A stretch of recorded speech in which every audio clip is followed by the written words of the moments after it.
أما بعد فأعوذ بالله السميع العليم من الشيطان الرجيم وأقيموا الصلاة وآتوا الزكاة واركعوا مع الراكعين.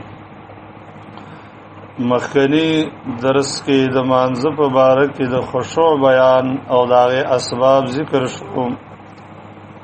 په ننني درس کې به دا خبره ذکر کوو چې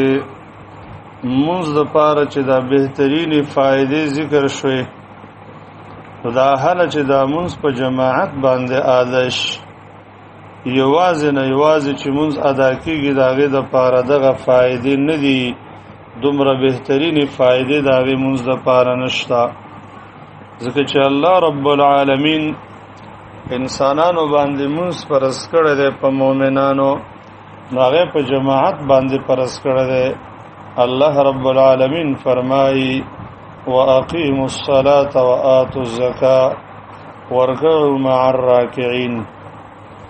تاسو د مونځ پوره پابندي وکئ او زکات ورکئ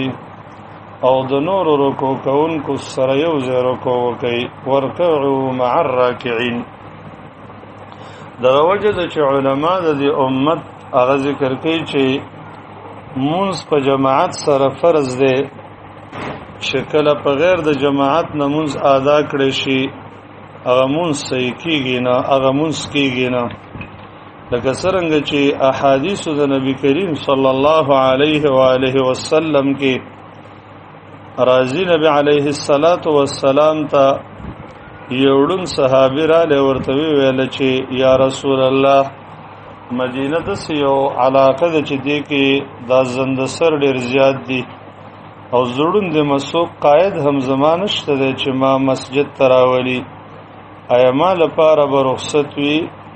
نبی علیه السلام رخصت ورکړ، لیکن بیا چې هغه وګرځېد بېرته یې راوغوښته، ویل ته اذان اورې؟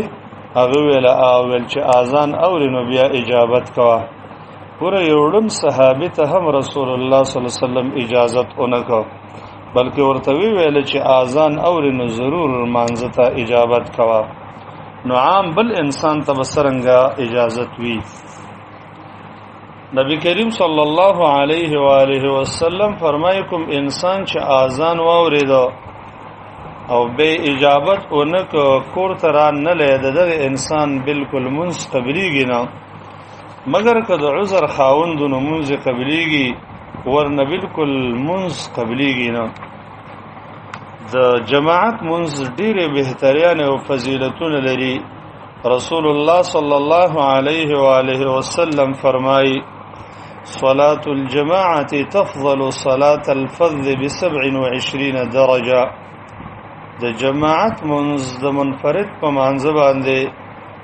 او یاد 20 درجه فضیلت او بهتری لري، په یو روایت کې 25 درجه فضیلت لري.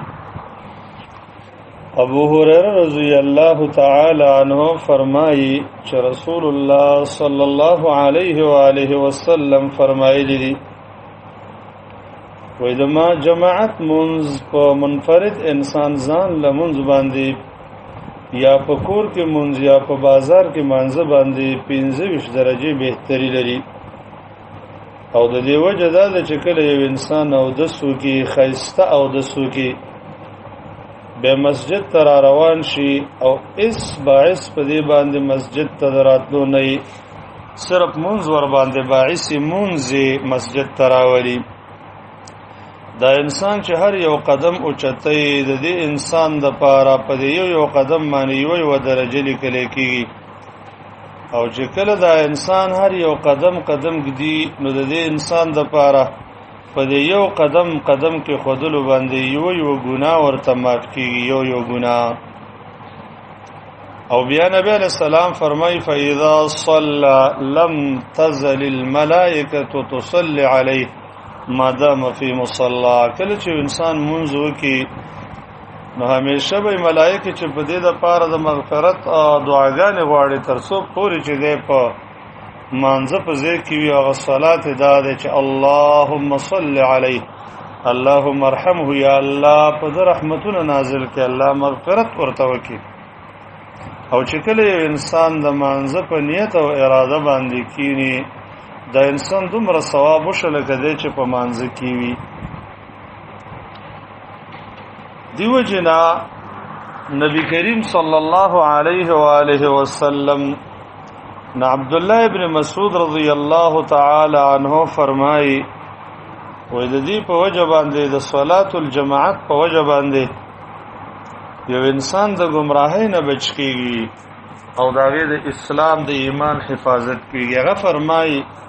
من سره ان يلقى الله غدا مسلما فليحافظ على هؤلاء الصلوات حيث ينادى بهن. کله چې انسان دا خوخه غني چې د الله رب العالمین سره دی په داسې حالت کې ملاقات وشي چې د سبا مسلمان وي د اسلام حفاظت شوی نو د دې منځونو حفاظت د کوي او په هغه ځای کې د منځونو ادا کوي حيث ينادى بهن. به فرمایي چې الله د خپل نبی د پاره د هدایت طریقې مقرر کړې دي او د هدایت د طریقو نه یو طریقه هم دا ده چې تاسو منځ په جماعت سره وکړئ.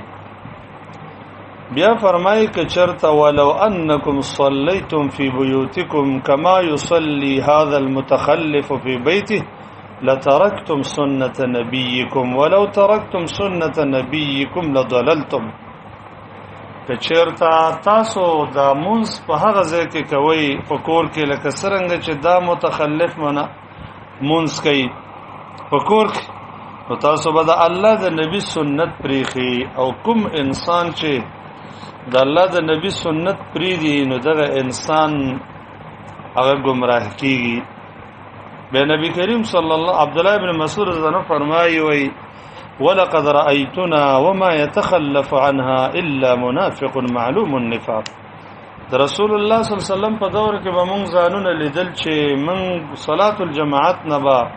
ورستو نه پاتې کېده مګر هغه منافق چې هغه بالکل معلوم منافقو.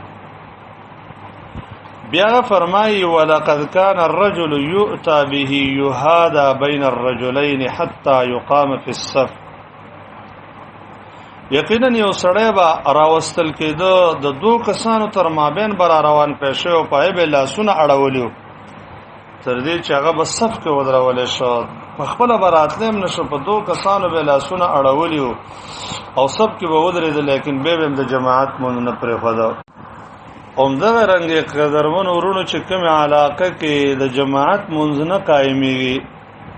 د قوم باندې د شیطان غلبه حاصلېږي. ابو الدرداء رضی الله تعالی عنہ فرمای وای ما د رسول الله صلی الله علیه و آله وسلم ناوریدلی چې هغه فرمایل ما من ثلاثه فی قريه ولا بدو لا تقام فيهم الصلاه الا قد استحوذ عليهم الشیطان. درې کسان چې په یو کلی یا یو باندې کې وي او هغه د جمع منځ نه کوي دغه قوم باندې د شیطان سلطه حاصلېږي.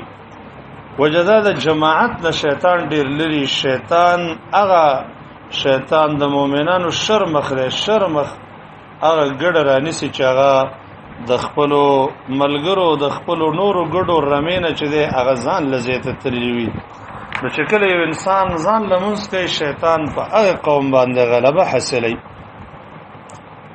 حدیث کې راځي نبی کریم صلی الله علیه و آله وسلم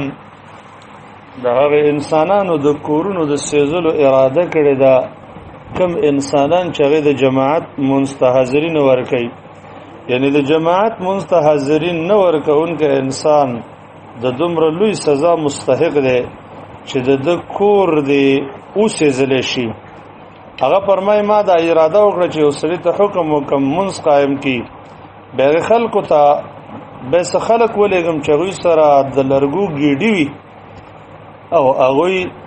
د هغه انسانانو کورونه وسېږي څوک چې د جماعت مانځه ته حاضرین ورکي. په دومره لوی جرم دی چې کوم انسان د جماعت مانځه ته حاضرین ورکي د الله نبی د هغه د کورونو د سيزلو اراده کوي خو دې کورونو کې ماشومان او زنانه دي دا به سره وسېځل شي. د جماعت په مانځه کې قدرمنو ډیر زیات اجر دی. نبی کریم صلی الله علیه و آله وسلم فرمایي وای کوم یو ان من صلى العشاء في جماعه فكانما قام نصف الليل کوم یو انسان چې د ماسختن منځ په جماعت سره وکي دومره ثواب کیږي لکه دا انسان چې نیمه شپه تهجد کړي او چې کوم یو انسان د سحر منځ په جماعت سره وکي دومره ثواب کیږي لکه دا انسان چې ټول شپه په تهجد باندې ولاړ وي منافق انسان باندې د جماعت منسخ دی نبی کریم صلی الله علیه وسلم فرمایي په منافق دا د ماسختن او د سحر منستر سخت دی او کدی پویدل چې په دې کې څومره ثواب دی خامخا به دې تراغله ولو که په خپړو باندې هم وي په خپل نبی کریم صلی الله علیه وسلم بده دوه کسانو باندې لاسونه اړول او مرز موت کوم د جماعت مانځته حاضری ورکوله الله دې موږ او تاسو لره د جمع منځ توفیق راکړي او الله رب العالمین دې موږ سي منځ گزار بندگان جوړ کړي امين